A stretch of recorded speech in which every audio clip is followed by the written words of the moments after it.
The most affordable folding Huawei is now official with the launch of the new Huawei Nova Flip S in China on October 17th.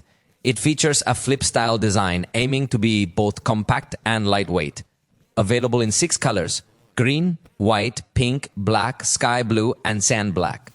There are 2 versions with syncing finishes.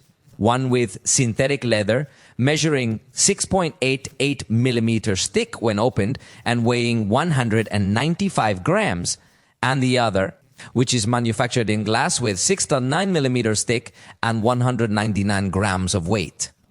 Now, the main display features a 6.94-inch LTPO OLED panel with full HD resolution, 1 to 120 Hz adaptive refresh rate, 1440 Hz dimming, and 300 Hz touch sampling.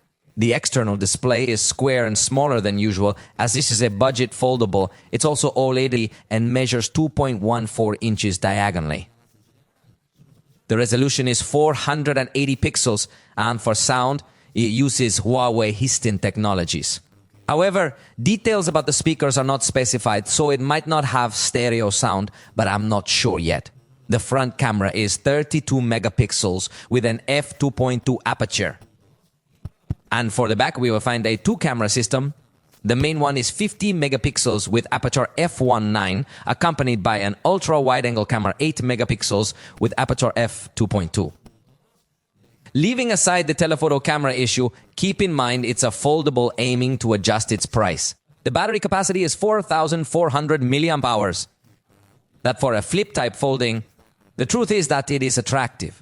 And for charging, we will find the Huawei supercharged technology of 66 watts per cable. Apparently, it will have neither wireless charging nor reverse wireless charging, which are 2 aspects that Huawei will surely reserve for its devices of a higher series. We find Harmony OS in the software. 5.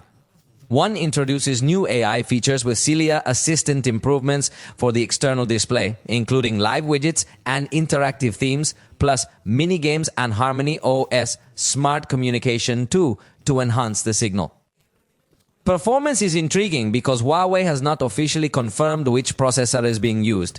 It is likely a Kirin, but they offer versions with either 256 or 512 gigabytes of storage. Interestingly enough, the RAM specification hasn't been disclosed either. The pricing in China will be quite appealing. The most basic version is priced at 30,488 yuan, which converts to about $490. However, keep in mind that prices here are different from those over there. What are your thoughts on Huawei's new affordable foldable? Share your opinion in the comments.